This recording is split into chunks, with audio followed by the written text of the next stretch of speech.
Vamos abrir a palavra de Deus, desta feita no livro, ou melhor, na carta que o apóstolo Paulo escreveu aos Efésios. Na carta que o apóstolo Paulo escreveu aos Efésios, no capítulo 6.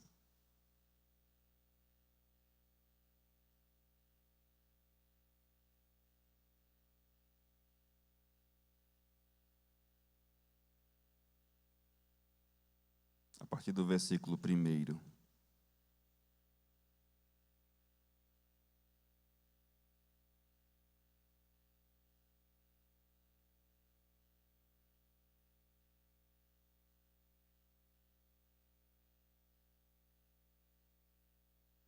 Até aproveitando, nós que trabalhamos todo mês de julho no IBN, nosso Davi, o evangelista daqui, faz o CPI, e nós cuidamos do CPO, que é no mês de julho, que o nosso Flávio concluiu agora com louvor, e até conhecemos o presbítero Valdeci lá na nossa confraternização dos concluintes. Por coincidência, eu estava lá na churrascaria, não foi, presbítero? Foi interessante, e a gente tem labutado o nosso curso, e até recomendo, aproveitando a deixa, porque o CPI focado nos mais jovens, naqueles que estão iniciando sua família, não têm filhos ainda, mas o CPO focado naqueles que também querem estar mais envolvidos com a missão, porque a missão é para todos nós, e querem estar mais preparados para servir ao Senhor Jesus. E lá nós recebemos até várias irmãs da SAF, diga-se de passagem que a presidente da SAF, a Ana Maria Prado, foi nossa ex-aluna, e digo sem medo de errar que a nossa maior divulgadora do CPO é ela. Onde ela vai, ela passa, ela fala do curso. Louvado seja Deus, e temos uma parceria muito forte com a SAF Nacional, e peço que os irmãos estejam orando por essa mudança de direção. O pastor Mariano vai assumir o IBN a partir do próximo ano, e os seus cursos CPI, CPO, queremos desenvolver ao máximo, porque eu quero dizer uma coisa para os irmãos. A realidade que nós vivemos hoje não é de falta de pastores não, meus amados, é de falta de obreiros. E a gente precisa preparar mais obreiros para a seara, que ainda é muito vasta. O sangue de Nevilela foi derramado aqui neste lugar há 126 anos atrás. Mas o interior do Nordeste, para nossa vergonha, ainda é a região menos evangelizada do Brasil. E a culpa é nossa. Não há desculpas. Há trabalho. Há uma mudança de mente e coração para que o trabalho do Senhor avance para a glória dele. Mas vamos ler o texto, Efésios 6, versículos 1 ao 4. Diz assim a palavra de Deus: Filhos, obedecei a vossos pais no Senhor, pois isto é justo. Honra teu pai e tua mãe, que é o primeiro mandamento com promessa, para que tudo corra bem com você, e você tenha uma longa vida sobre a terra. E vocês, pais, não provoqueis os seus filhos à ira, mas tratem de criá-los na disciplina e na admoestação do Senhor. Vamos orar mais uma vez. Deus poderoso, trata com o nosso coração nesta manhã, Senhor. Queremos ser trabalhados, queremos ser transformados, queremos ser edificados pela operosidade da Tua palavra no poder do Teu Santo Espírito. Nos ajuda nesta hora, no nome de Jesus. Amém. Meus amados, como o Flávio já falou ontem, eu gosto muito de histórias verdadeiras, não fictícias, histórias dos servos de Deus lutando errando, sendo restaurados e vencendo em nome de Cristo. Mas alguém gosta de mapa? De ver mapa mundo, essas coisas?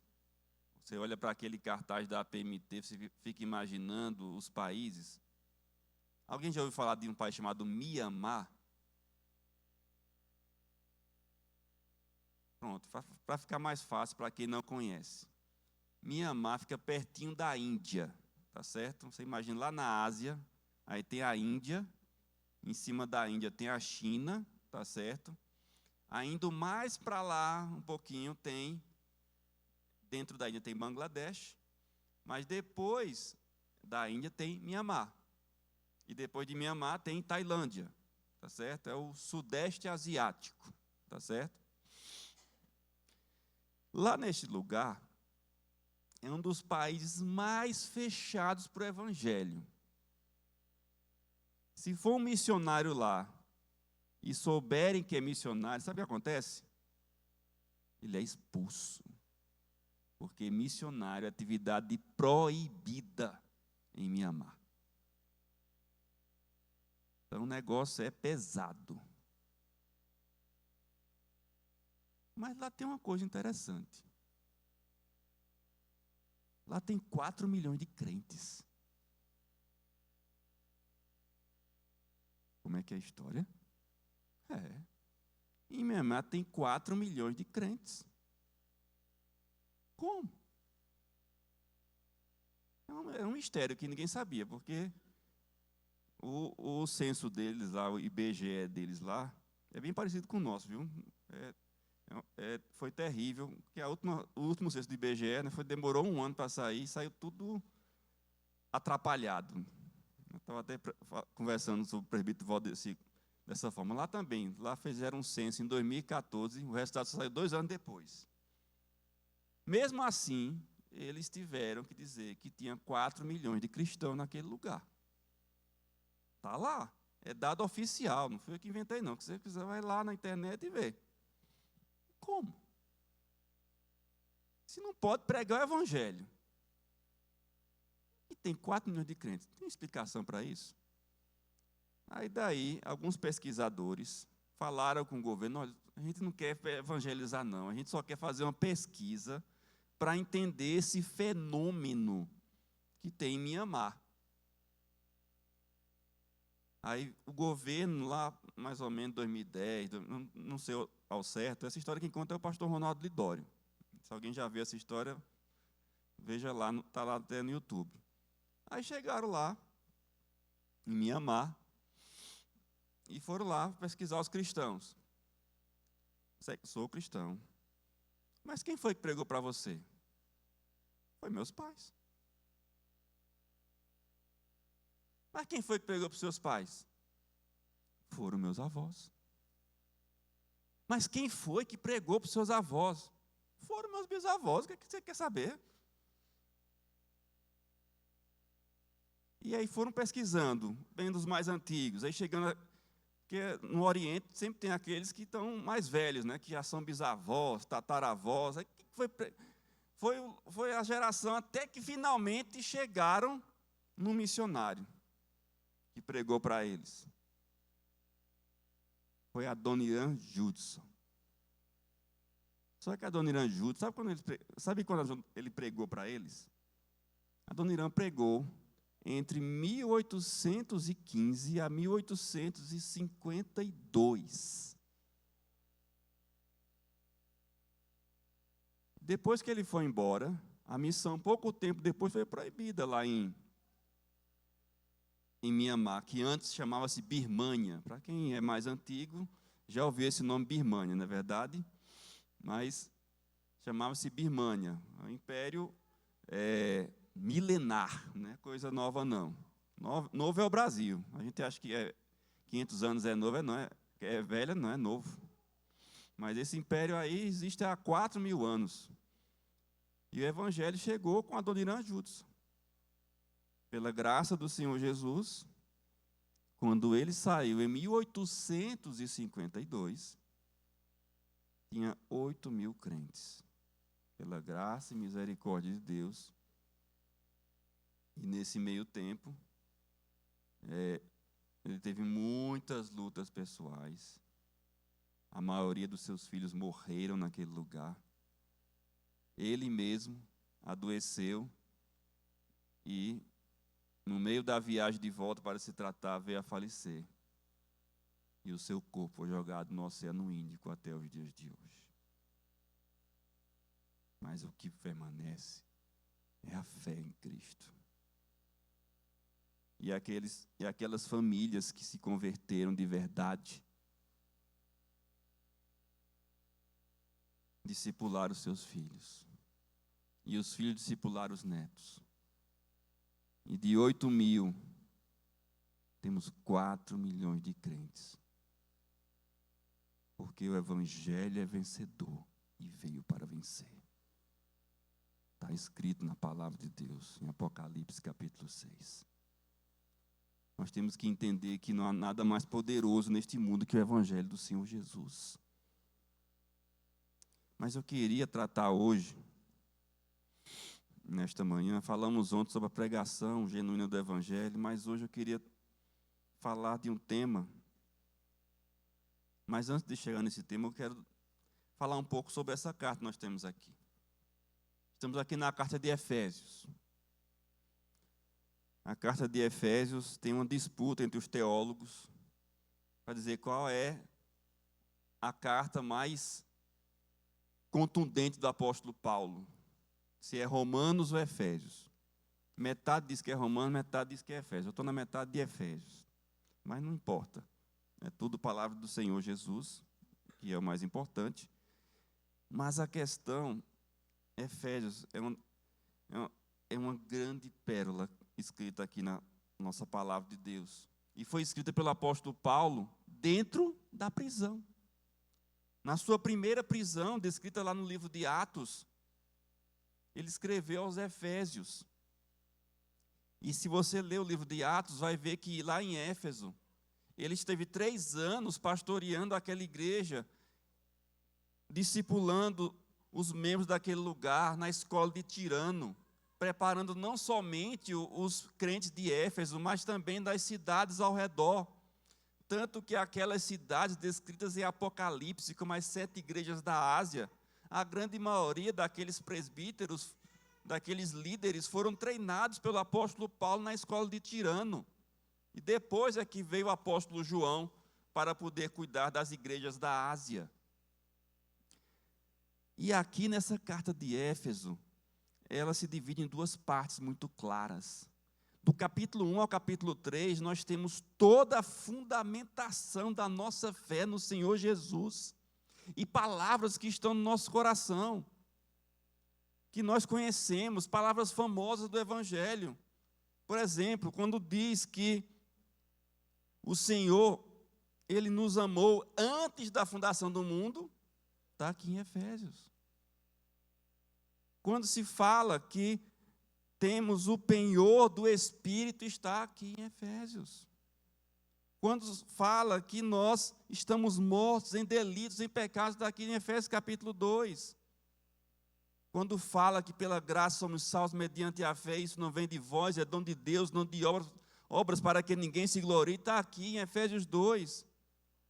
Quando fala que fomos feitos família de Deus e foi quebrada a parede de separação entre judeus e gentios, está aqui no capítulo 2.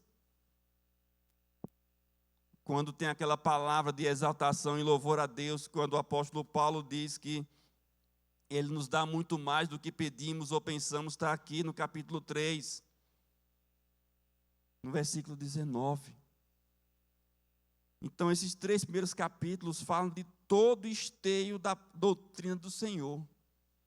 E os 3 últimos capítulos falam da prática da fé, de como é viver por essa fé.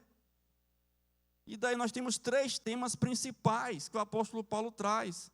A prática da fé envolve viver em unidade, viver em santidade e viver uma espiritualidade que honre a Deus. São 3 temas basilares da prática da fé aqui em Efésios. E nós estamos justamente aqui no terceiro tema, sobre a espiritualidade. E esse tema começa no capítulo 5, verso 18, quando diz: não vos embriagueis com vinho, no qual há dissolução, mas enchei-vos do Espírito. A gente falou até um pouco, muito rapidamente ontem sobre isso. Então ele trata sobre a espiritualidade. E não é essa espiritualidade que nós vemos muitas vezes hoje em dia, mas é uma espiritualidade prática, baseada na palavra de Deus. E eu falei que envolve adoração, envolve um coração grato e envolve sujeição, submissão. Sujeitai-vos, ou na versão da ARA, eu estou aqui na versão da Nova Almeida atualizada, mas na versão da Almeida Revista Atualizada, que os irmãos têm em mãos, diz lá: submetendo-vos uns aos outros no temor de Cristo. E esse submeter, ele coloca em prática em relacionamentos. Ou seja, uma verdadeira espiritualidade envolve relacionamentos. Muita gente pensa que espiritualidade é você estar ali isolado e somente você em contato com Deus, e você vai ter visões e tarará e tererê. A Bíblia não diz isso, amados. Pelo contrário, chama a desenvolvermos a nossa espiritualidade em meio a relacionamentos.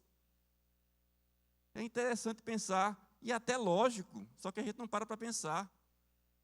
O que é o fruto do Espírito? Amor. É possível amar sozinho? Não, né? Tem que ter relacionamento, alegria, paz. É muito fácil ter paz sozinho, não é verdade? Agora, vai ter paz dentro de casa? Vai ter paz quando as contas estão ali chegando? Meu Deus do céu, olha a conta de luz. Mas é nessas horas que o Senhor nos treina. Benignidade, bondade, fidelidade. Como treinar isso se não for em relacionamento? Mansidão, domínio próprio. Tudo isso envolve relacionamento. E aqui ele traz três tipos de relacionamento que daquela época, nós temos que olhar a Bíblia também no seu entendimento histórico, no seu contexto histórico. Ele fala de 3 relacionamentos. Fala de marido e mulher, do verso 22 até o verso 33 do capítulo 5. Fala de pais e filhos, que é o nosso texto, verso 1 ao verso 4, e fala de servos e senhores. Só que naquela época, os servos e senhores não estavam nos empregos, estavam dentro de casa, eram os escravos. E os que cuidavam dos escravos, que tinham escravos para si. Usando uma linguagem da sociologia, era o modo de produção escravista. Era comum naquela época. Mas escravidão, pelo amor de Deus, é um contexto histórico, não vamos julgar as pessoas que viviam naquela condição. Não há julgamento aqui na Bíblia sobre isso. Mas a Bíblia nos chama a desenvolver relacionamentos que nós desenvolveremos nossa espiritualidade. Sim, pastor, o senhor está falando aí sobre relacionamentos, mas a gente tem que falar sobre missão. O senhor não deu uma entortada aí, não? Não foi para o lugar errado, não? Foi não, meus amados. Porque eu queria tratar do seguinte tema: a missão começa em casa. Põe isso na sua mente. A missão começa em casa. A missão não começa a gente orando pelos missionários de longe. A gente deve orar sim, está ali a lista. Tem ali até ex-alunos nossos, a missionária Tabata do Timor-Leste. A gente foi honrado também com um casal que passou muito tempo lá no Líbano. O pastor Leonardo e a Célia, que estiveram falando sobre a PMT lá no CPO. E tantos outros que nós vamos tendo contato. Mas a questão é que a missão começa em casa. E eu queria que nós lêssemos esse texto com isso na mente. E eu queria tratar desse tema e nós víssemos algumas missões que o Senhor nos dá a partir desse texto. Primeira coisa, vamos ao verso 1, diz assim: filhos, obedeceis aos vossos pais no Senhor, pois isto é justo. No caso aqui, meus amados, com licença, deixa eu tomar um pouquinho d'água.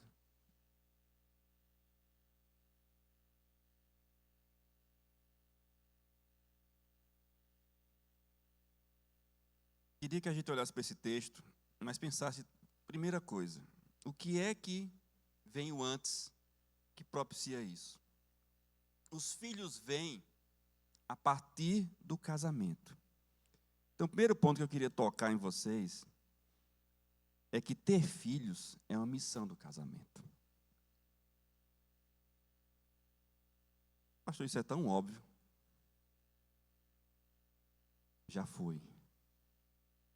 Hoje é preciso falar, porque cada vez mais isso está se perdendo.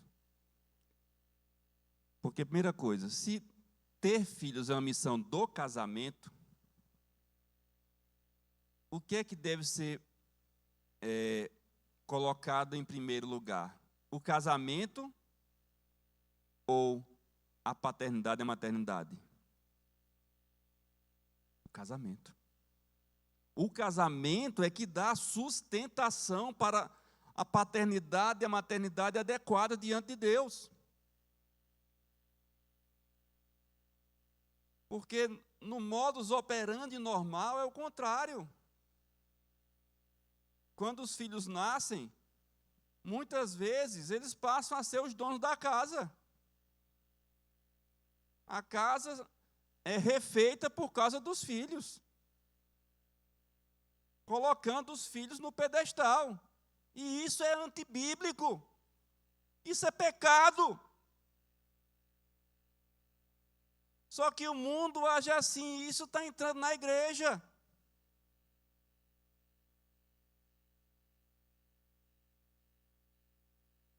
Quantas mães, ao virem os filhos, esquecem dos esposos? E quantos esposos, quando vêm os filhos também, faz tudo para o filho, mas a esposa é só os restos.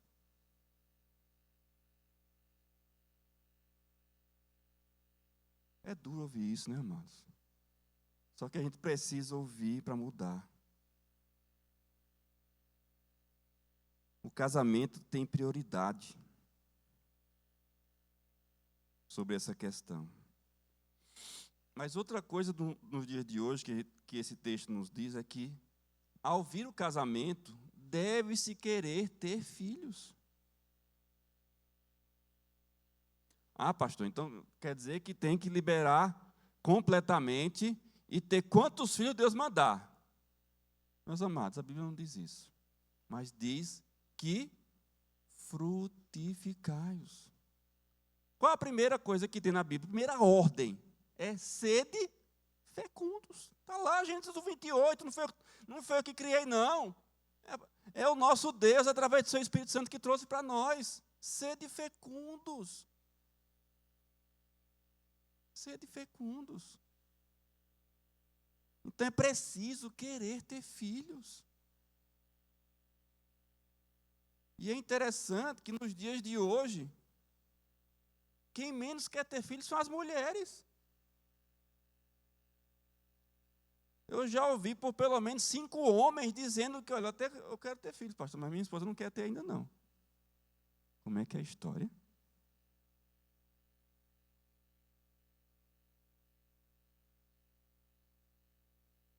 Isso, estamos caindo no engano. E é o engano de Satanás. Que está pronto, e isso destrói a igreja. Devemos querer ter filhos e não cachorros. O homem bom cuida bem dos animais, mas eles são animais, não são filhos.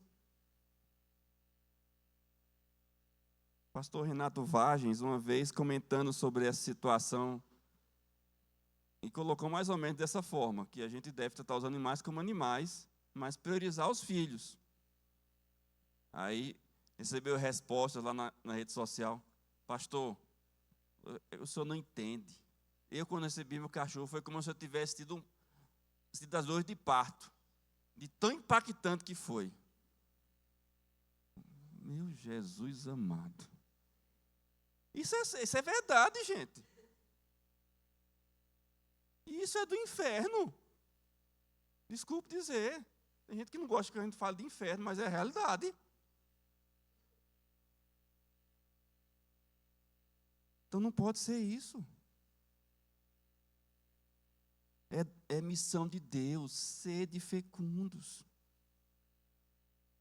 E mais, os filhos, nós temos eles, e eles devemos focar neles para que eles sejam discípulos de Jesus.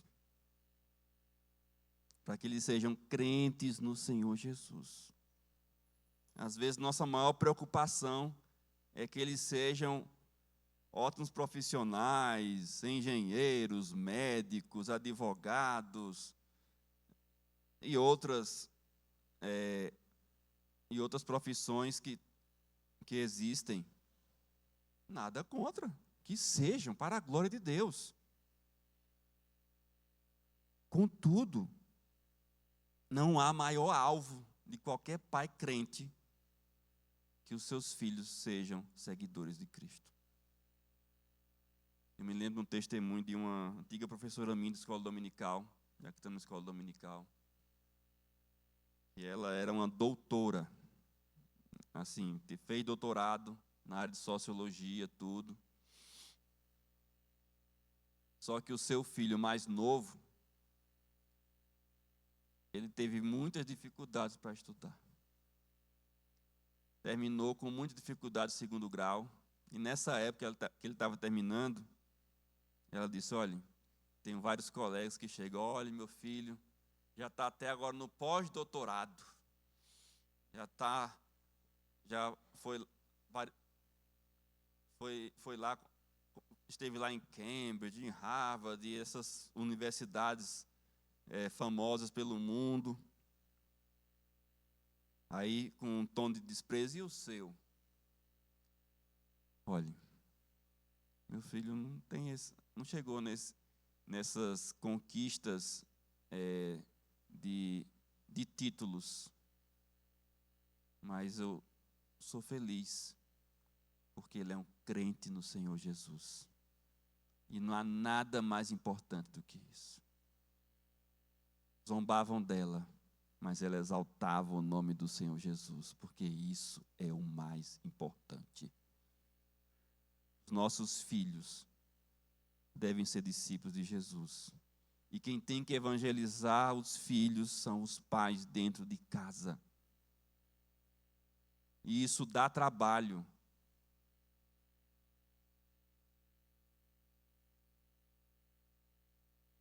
Mas isso é um trabalho santo. E esse trabalho começa justamente com o verbo do versículo 1 aqui: filhos, obedeceis a seus pais no Senhor. A obediência, meus amados, está fora de moda.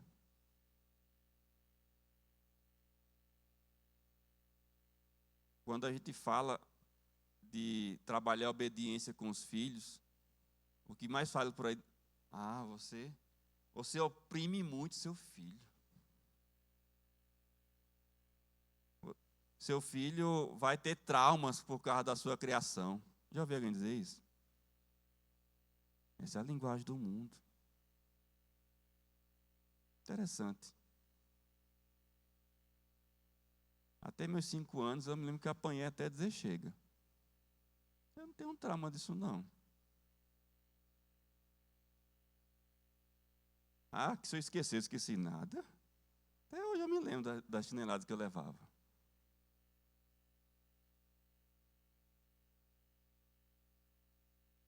Só que isso gera obediência, respeito.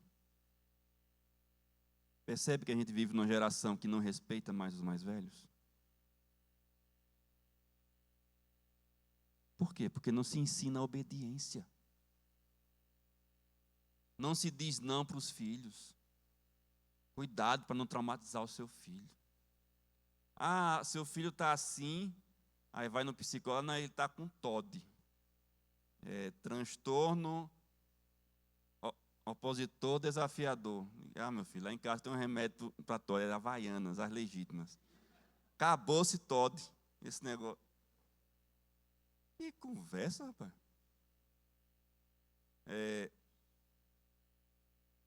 Não estou dizendo aqui que psicólogo não serve, entendeu, gente? Que não tem trabalho adequado, pelo amor de Deus. Não me entendam mal. Eu estou dizendo que vários pressupostos do mundo estão errados, porque estão contra a palavra de Deus. Quero deixar isso bem claro. E esse é um deles. Precisamos ensinar a obediência. E a obediência, como diz o nosso alegre pastor Jeremias Pereira, tem que ser tia. Já ouviu essa obediência tia? É total, imediata e alegre. Ou seja, é para fazer na hora, totalmente, né? Não é fazer pela metade, e coração alegre. Pastor, o senhor está pedindo impossível. E é mesmo. Mas pela graça de Deus, isso é possível.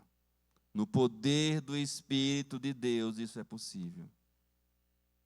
Na operação do coração, que só o Senhor pode fazer, isso é possível. E nós não podemos abrir mão disso. Esse é chamado de Deus, obediência. É pela graça? Mas nós temos que ter o alvo, porque cremos no Senhor Jesus. Porque Ele é o principal exemplo de obediência. Diz a Escritura que Ele foi obediente até a morte e morte de cruz. E nós não podemos agir diferente. E diz o texto, pois isto é justo. Por que é justo? Porque está na Escritura, é mandamento. O presbítero Vitor, aqui repassando o catecismo de Heidelberg, relembrou justamente o 5º mandamento, que foi da vez passada: honra teu pai e tua mãe, é mandamento. Está na palavra de Deus. Não tem o que se discutir. Vai discutir com Deus? Coisa boa não vai acontecer, garanto a você. Honra teu pai e tua mãe, obedece. Obediência, filhos, obedecer a seus pais no Senhor. E quando tem aqui no Senhor, mostra que dependemos da graça de Deus para praticar e ensinar a obediência. É uma obra de Deus em nossas vidas, porque o nosso coração, ele é rebelde. Não existe obediência natural, existe desobediência natural. E é desde os primórdios. Birra, por exemplo. É desobediência, meu irmão. Ah, tão bonitinho fazendo birra. Por essas e outras, eu prefiro a palavra de um pastor batista lá do Paraná, que ele de vez em quando prega na consciência cristã, que ele fala...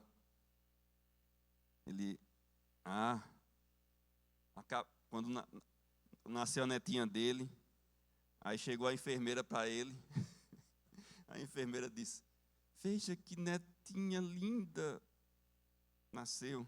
Olha, realmente, olha, é uma víborazinha, acabou de nascer. Aí a enfermeira chega e ficou assim, espantada. Claro que você não precisa falar isso, né? Eu acho que o pastor exagerou na dose, né? Pelo amor de Deus, é bênção de Deus, mas é verdade. O pastor Francisco Leonardo dizia, são os pecadorzinhos. Ele falava, aquele sotaque holandês dele, né? Mas são pecadores, desde a tenra idade. E a obediência é ensinada. E isso é missão dos pais. Isso é missão de dentro de casa. E é mandamento. Mas eu queria falar um pouco mais sobre esse mandamento. Que ele descreve aqui o mandamento nos versículos 2 e 3. Vou falar um pouco mais do que o presbítero falou aqui, naquele resumo. Sem problema, né, presbítero? Vamos falar um pouco mais aqui. Então, honra teu pai e tua mãe, que é o primeiro mandamento com promessa, para que tudo corra bem com você e você tenha uma longa vida sobre a terra. Então, a missão começa em casa, e essa missão começa entendendo que ter filhos é a missão do casamento, ensinando a obediência. Mas também temos que entender aqui que há uma promessa. E essa promessa tem muito a ver com a história que nós contamos aqui.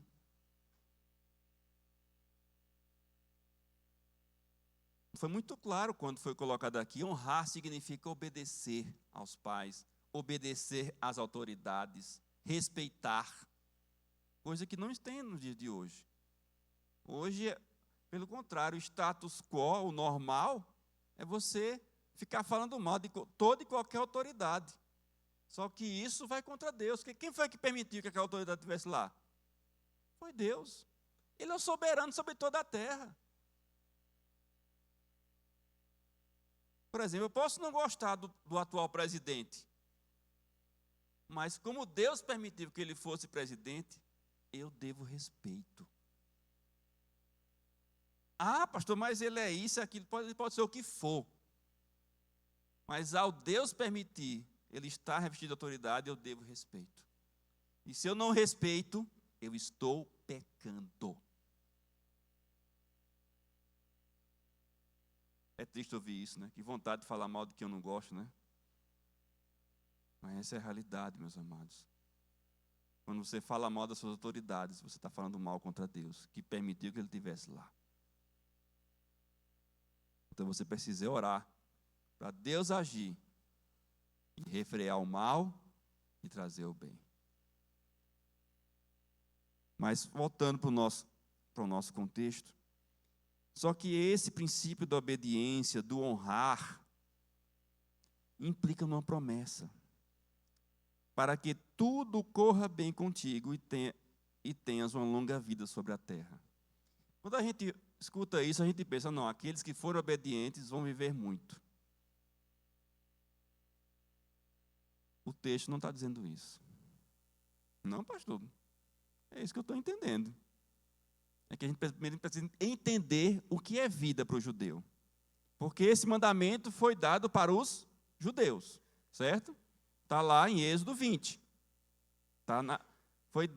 E foi um mandamento ao vivo. Foi dado em viva voz do nosso santo Deus para o povo de Israel.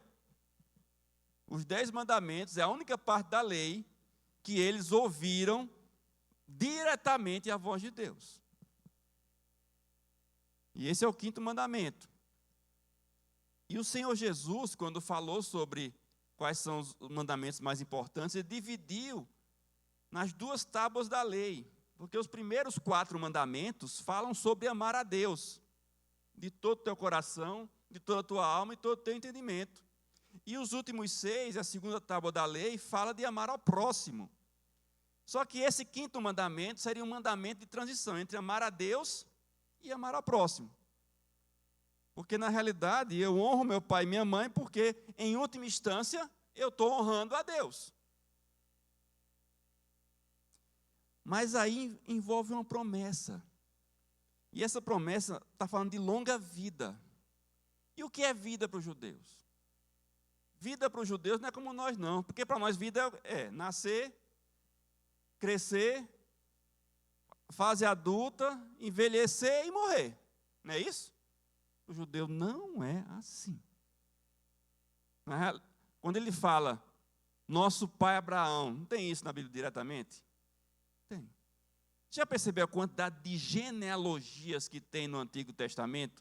E que também tem no Novo Testamento, no Evangelho de Mateus e no Evangelho de Lucas? Tem gente que até pula, né? Ixi, essa parte é muito chata. Deixa eu pular essa parte aqui, que isso aqui não tem nada para mim. Já viu alguém falar assim? É que a gente não entende por que aquilo está ali. As genealogias envolvem o entendimento do judeu de que a vida não começou nele, começou antes dele. Começou com seu antepassado, por isso que eles falam, nós somos filhos de Abraão. Não tem várias vezes o Senhor Jesus, em discussões com os judeus, eles alegam que são filhos de Abraão, não somos bastardos, somos filhos de Abraão. Ou seja, a vida deles começou antes, começou com Abraão. E a vida não termina neles, mas continua nos seus descendentes e toda a sua descendência. Por isso que a maior desgraça para um judeu era quando ele não tinha filhos. Porque aí sim era como se a morte tivesse chegado. Tanto que a lei, se você olhar todos os 5 livros da lei, o Pentateuco, tem leis lá que falam daqueles que não tiveram descendentes, haver o resgatador, como aconteceu com Ruth, para que o nome não se perca, para que o nome não seja extirpado da terra, para que ele não morra definitivamente. Então percebe? Então, para o judeu a vida começa nos antepassados e segue nos seus descendentes. Então, quando ele fala de uma longa vida sobre a terra, ele está falando uma vida que segue nos seus descendentes. Só que aqui estamos no contexto da fé cristã. E essa vida agora se dá pela fé no Senhor Jesus. Então, se temos gerações que seguem a fé no Senhor Jesus, eu continuo vivendo pela fé. Isso é tão claro que está no livro de Hebreus. Abel, mesmo depois de morto, ainda vive pela fé. Não é isso que está lá? Abel não teve descendentes. Abel foi assassinado por Caim. Mas a sua vida de fé é espelho para nós até hoje, e a sua fé alcança nós até hoje, por isso que pela fé, Abel, mesmo depois de morto, ainda vive. Então, pela fé, Nevilela, mesmo depois de morto, ainda vive nessa igreja. O sangue dos mártires está aqui presente. A vida não é somente a minha vida, mas é a vida de fé.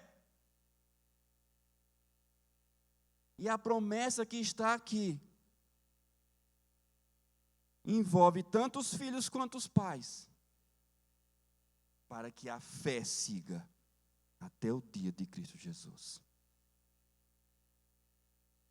Esse é o nosso alvo. Essa é a promessa. A promessa que, se trabalharmos a missão a partir de nossa casa, a vida de fé vai continuar. E essa fé é notória, meus amados. Quando se trabalha a fé dentro de casa, o Senhor honra a sua palavra, como Ele sempre honrou. Ah, pastor, o senhor está querendo dizer que nós vamos salvar nossos filhos? Claro que não estou dizendo isso. A salvação é dom de Deus. Só que Ele chama nós a obedecermos e a criarmos nossos filhos nos caminhos de Deus, e Ele, na sua promessa, vai fazer com que a fé persevere.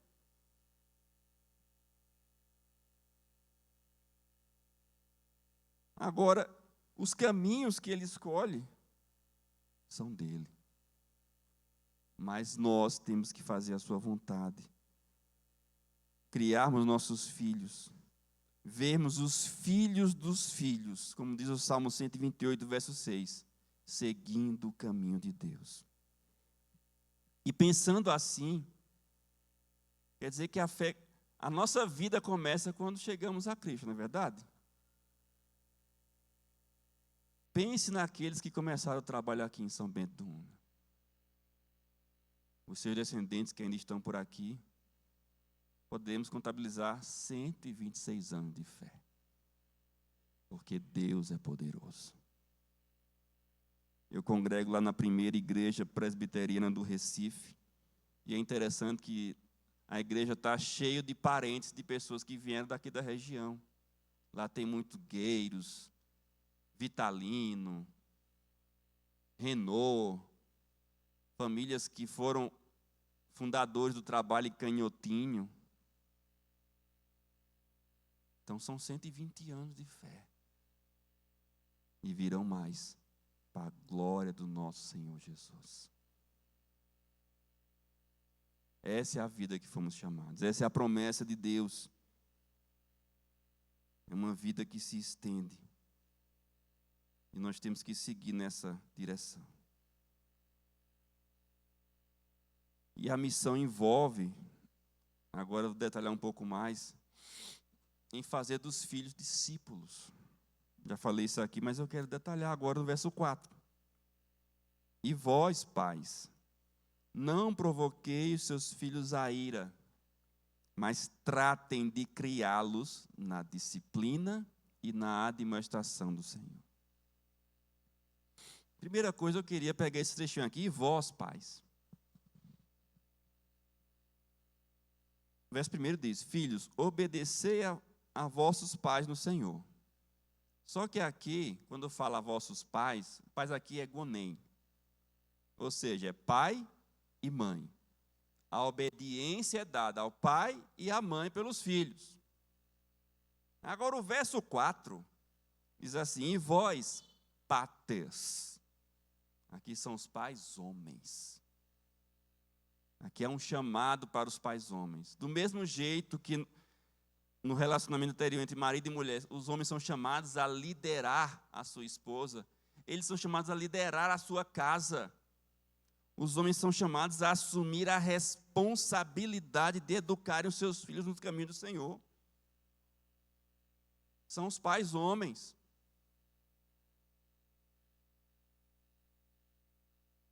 Ah, pastor, mas eu trabalho muito. Ainda bem que eu tenho minha esposa para criar meus filhos no caminho do Senhor. Ainda bem não, misericórdia dela, porque você não está cumprindo sua parte. Mude sua vida.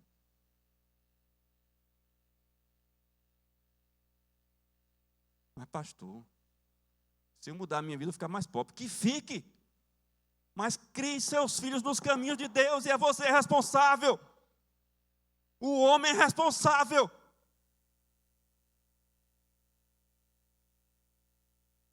Foi a você que Deus deu poder para liderar a sua casa, liderar seus filhos nos caminhos de Deus. A sua esposa é sua auxiliadora, mas você deve ser responsável.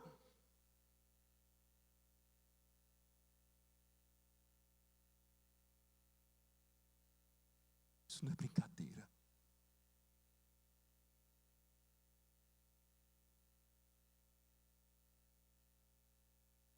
Os pais têm que assumir. Eu digo, meus amados, sem medo de errar, que a maior crise que a nossa igreja vive, de criar filhos nos caminhos do Senhor, é a falta do trabalho dos pais homens. E isso tem que mudar. Precisamos nos responsabilizar pela criação dos nossos filhos. E há duas coisas aqui, quando eu falo de criação de filhos. Em primeiro lugar, não provoquei vossos filhos a ira. Primeiro é uma negativa. Ele começa falando do não. Mas pastor, por que ele fala disso? Porque a ira, meus amados. O presbítero Vitor aqui enfatizou várias vezes. Parece que a gente combinou, não foi o presbítero Vitor. Toda vez eu estou citando alguma coisa que a gente combinou aqui, mas foi o Espírito de Deus, amados, que vai unindo as coisas. A ira não é pecado em si, mas em geral, nosso coração pecaminoso tende a ir por caminhos que desagradam a Deus quando envolve a ira. Em primeiro lugar, criar filhos dá raiva. Quem tem filho sabe. Não tem vida cor-de-rosa não, meus amados, criar filhos não.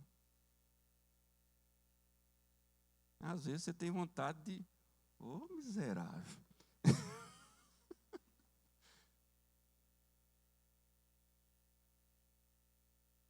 Mas na hora da raiva, nós também provocamos nossos filhos. E percebe como tem filhos irados hoje? Principalmente quando chega na fase da adolescência. Mas como é que a gente provoca os nossos filhos à ira? Isso não está claro. Eu vou dar alguns exemplos, para ficar bem claro na nossa mente. Por exemplo, quando a gente disciplina irado.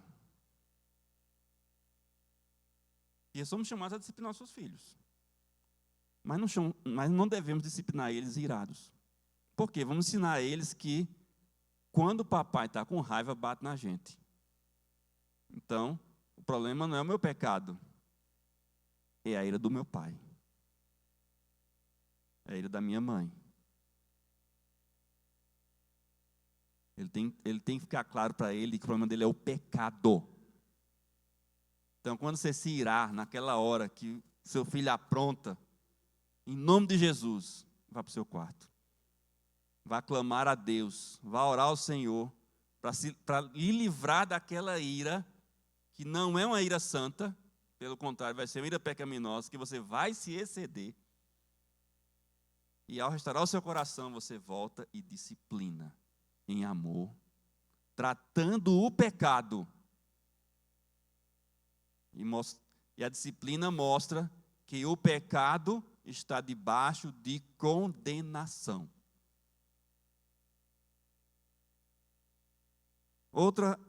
Outra forma também da gente viver, se ira e fica xingando todo mundo dentro de casa. A gente provoca os filhos à ira. A gente não está tratando nada, a gente só está pondo para fora. Não, se eu não pôr para fora, eu vou explodir. Então que exploda, mas não faça isso não. Desculpa, é duro foi isso, né? Mas a palavra de Deus nos chama a gente não ter essa ira pecaminosa. Vários lares que nós muitas vezes chegamos são carregados de ira. Porque ou o homem ou a mulher, quando se irritam, explodem e xingam todo mundo. O que é que a gente está ensinando? Está ensinando a ira pecaminosa. Outra forma, ter padrões duplos. Quando eu estou com raiva, eu disciplino. Aí quando eu estou tranquilo, eu vejo lá um chutando o pé do outro. Eu estou cansado hoje. Depois eu disciplino. Não, tem que ser consistente a disciplina.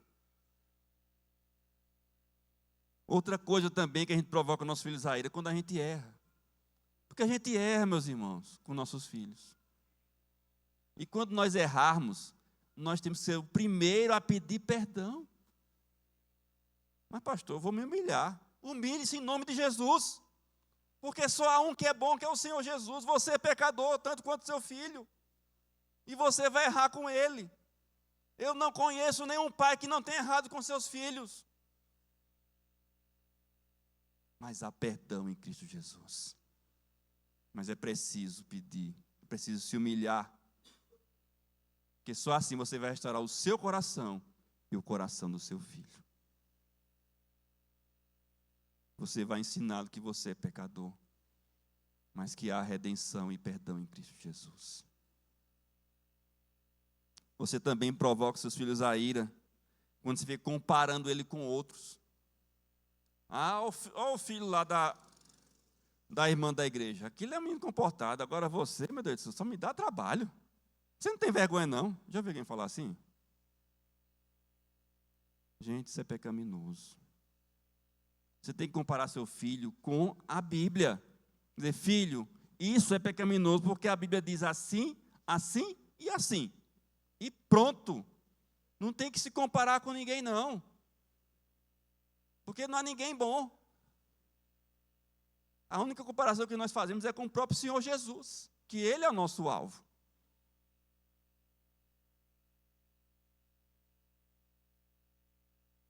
Outra coisa também que provoca os filhos à ira é não ter tempo só para conversar. Não tenho tempo não, meu filho. O papai quer falar com você, olha, agora não dá. Vou ver um dia, nunca vi. e nunca conversa com seu filho. Aí depois, olha, meu filho não quer nem falar comigo. Se você não queria falar com ele, como é que você quer que ele fale com você? Mas você provoca seus filhos à ira. Porque o pai que não tem tempo com seu filho mostra que não ama seu filho. Eu citei Suzano Wesley ontem aqui, e ela fazia questão de ter um tempo no dia com cada um dos seus 22 filhos. Pastor, como é que ela fazia isso? Deus dava graça, meus irmãos. Mas ela entendia o foco, precisava ter tempo para que os seus filhos seguissem o caminho de Deus. E um outro, para não ficar tão extenso, favoritismo. Claramente demonstrar que prefere alguns filhos em detrimento de outros. Isso é comum, viu, gente? Só que nós pais muitas vezes não admitimos. Nós muitas vezes, não, eu não prefiro ninguém. Só que todas as ações demonstram que você prefere um filho do que o outro. E nós temos que lutar contra isso. Porque às vezes tem filhos que parecem mais com a gente. E a gente tende a ter favoritismo nesse sentido. Mas nós não podemos fazer isso em nome de Jesus. Assim como ele não teve preferências, mas ama todo que nele crê. E a gente precisa amar nossos filhos. Como um presbítero que eu conheci, ele teve 3 filhas. Faziam parte da minha mocidade. Aí eu conversando com as 3 filhas, assim, separado, cada uma delas achava-se a preferida do pai. Ele amava tanto suas filhas e tratava elas de forma tão igual, que cada um achava que era a preferida do pai.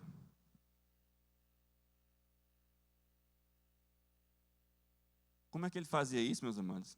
É milagre de Deus, meus irmãos. Só, com certeza é obra do Senhor. Eu não tenho dúvida sobre isso. Mas deve ser o nosso alvo. Que nossos filhos saibam que são amados por nós. Em Cristo Jesus. Que não há favoritos, mas que há amor. E a outra parte que tem aqui, mas tratem de criá-los, mas, como diz na área, né? Mas criei-los, né? Criá-los na disciplina e na admoestação do Senhor. Há 2 palavras quando falo de criar filhos. Criar filhos, a palavra grega, é fazer seguir o caminho do Senhor. É cuidar dele para que ele siga o caminho. Como o pastor cuida das ovelhas, para que elas não se percam. Então, o pai, ele vai cuidar dos seus filhos, ensinando o caminho e corrigindo os caminhos maus. E aí é que vem disciplina e admoestação. A disciplina, ela corrige o mal, ela combate o mal, ela aponta o mal, ela disciplina por causa do mal. E a admoestação ensina o bem. Mostra qual é o caminho certo. E treina no caminho certo. É o despojar do mal e o revestir-se do bem. Seguindo a lógica que está bem descrita ali lá na carta aos Colossenses, que é uma carta que eu digo que é irmanada da carta aos Efésios. Mas aqui, para mim, a melhor forma de exercer esse trabalho de tanto disciplinar o mal, de combater o mal, quanto de ensinar o bem, admoestar, é a prática do culto doméstico em casa. Isso é fundamental. Porque é o local que você para a sua casa, para edificar a sua casa nos caminhos do Senhor. Mas, pastor, eu não tenho tempo. Crie tempo em nome de Jesus. Isso é prioridade. Você foi chamado para isso, como pai e como mãe. Faça o culto doméstico. Ensine seus caminhos. Ensine seus filhos no caminho que devem andar. Cultive o seu coração. É interessante que quem pratica culto doméstico em casa, prepara seus filhos também para adorar a Deus no domingo.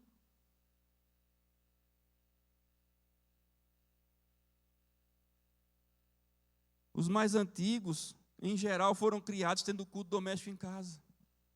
Mas a geração mais nova, com muitas ocupações, perdeu esse caminho. E a gente vai perdendo nossos filhos para o mundo. Porque não criamos em casa. E a realidade é que se a gente pensar naquilo que a gente prioriza para os nossos filhos, a gente prioriza, por exemplo, escola, é prioridade, escola. Ah, meu filho tem que ter um bom ensino, eu quero que meu filho se forme. Sim. Só que vamos pensar no nosso sistema educacional. O sistema educacional de hoje, além de ensinar mal muitas vezes, é um ensino claramente doutrinação marxista, em muitas vezes.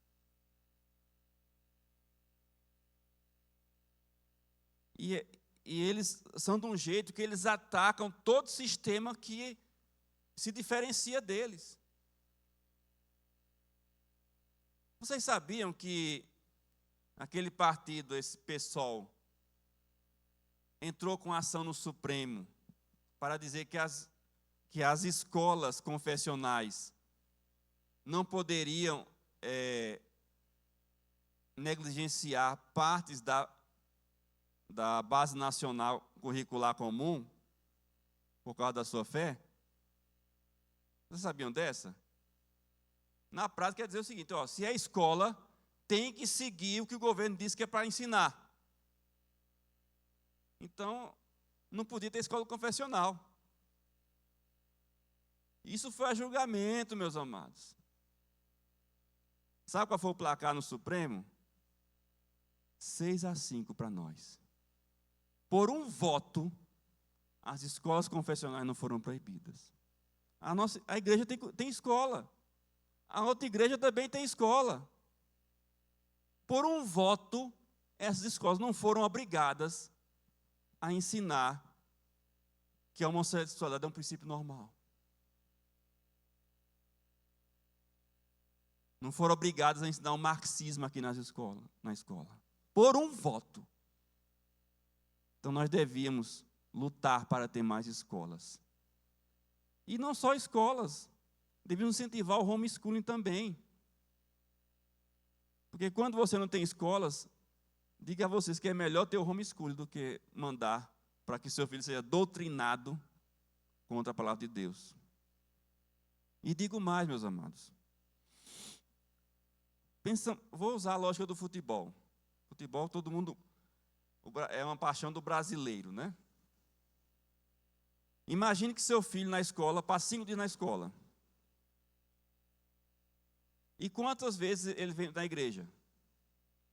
Uma vez, né? Na escola dominical.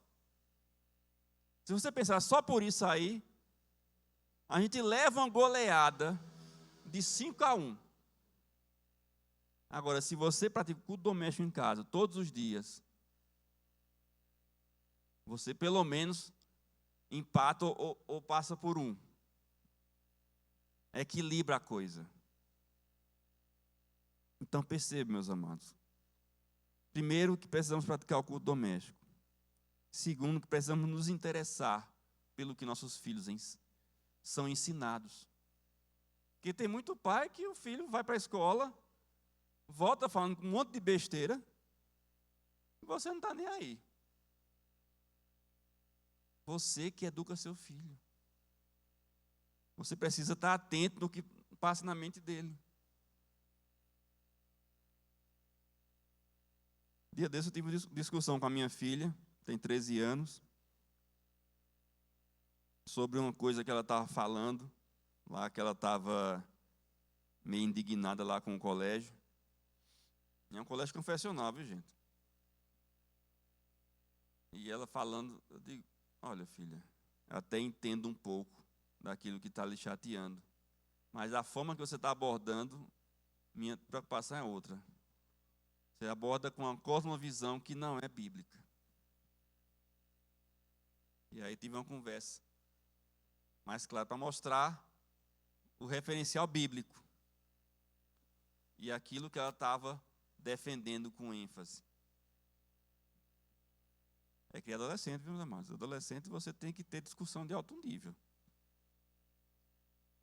Se prepare e peça graça a Deus todos os dias para ter palavras do Senhor nessas horas. É importante. Nessas horas que a fé realmente se estabelece. Mas aqui, meus amados, eu queria então deixar com vocês. A missão começa em casa. A missão, ter filhos é a missão do casamento. Essa missão envolve uma promessa que eu vou chamar de multigeracional de fé. Essa missão envolve fazer dos nossos filhos discípulos do Senhor Jesus. E eu finalizo dizendo que nós não estamos sós. Aqui no texto, nós vemos que tudo começa em sermos cheios do Espírito. Nós deixar-vos encher. Deixar-vos encher do Espírito. Ele vai nos revestir com a sua graça para essa obra que é dele, para que a fé se perpetue. Temos uma batalha espiritual pela frente. E aqui nós temos no capítulo 6, que devemos tomar toda a armadura de Deus, o escudo da fé, a couraça da justiça, o cinturão da verdade, os calçados do evangelho da paz, o capacete da salvação e a espada do Espírito, que é a palavra de Deus. E devemos estar unidos nessa batalha pela nossa família. Porque não estamos sós. Como igreja, somos uma família. Então devemos orar uns pelos outros. Orar pelas nossas casas. Pedir ajuda. Meus amados, qualquer um de nós pode passar por crises, a começar de mim. E precisamos ser humildes a pedir ajuda. E o Senhor levanta os seus céus para nos ajudar. Deus já me ajudou muito nas minhas fraquezas. E até na igreja. Fui para a igreja sem ter nenhum familiar crente. Mas fui acolhido como filho por várias famílias da igreja. Somos uma família. A família de Deus. O Senhor está conosco. O seu povo está unido no Senhor. Essa é a missão que nós temos. Então, meus amados, se você não via, agora passa a enxergar que a missão começa em casa, evangelizando seus filhos e dando continuidade à fé, para que ela se perpetue até o dia de Cristo Jesus. Torne a sua casa a agência do reino. Que a sua casa possa ter o culto doméstico, que a sua casa seja um local onde você recebe pessoas e você naturalmente senta muitas vezes para conversar sobre a palavra de Deus. Evangelize em família, ore por missionários em família, pegue uma daquelas relações, tanto da Junta de Missões quanto da APMT, esteja orando pelos missionários. E eu quero dizer que eu creio que a primeira igreja presbiteriana de São Bento do Una, com famílias verdadeiramente missionárias. Daqui vão sair obreiros. Eu quero ter o prazer de preparar pessoas lá no IBN, para outros campos, outros locais, para a própria igreja, para outros locais serem edificados, aqui perto. Onde é que está a igreja de Sanharó? Não tem ainda, está aqui do lado. Estamos aqui há 126 anos e Sanharó não tem igreja. Tacaimbó não tem igreja. Cadê Tacaimbó? Tem igreja em Tecaimbó? Precisamos nos unir em torno da missão. E eu creio no Senhor Jesus, que essa igreja ainda vai multiplicar a missão de Deus, para a glória dEle. Vamos orar. Deus poderoso, tem misericórdia de nós, Senhor. Dá-nos um coração verdadeiramente missionário, verdadeiramente que te ama, que quer anunciar o teu evangelho, que começa a anunciar o evangelho dentro de casa, que prepara nossos filhos para serem como flechas na mão do guerreiro, que faz o evangelho se expandir, que vidas vão se achegando a ti, através de cada um de nós. Abençoa esta igreja, Senhor. Que a tua graça esteja sendo derramada nessa igreja. Que a tua vida se veja cada vez mais. E cada uma das famílias desta igreja. E é no nome de Jesus que nós te pedimos e agradecemos. Amém. A palavra está com o presbítero Victor.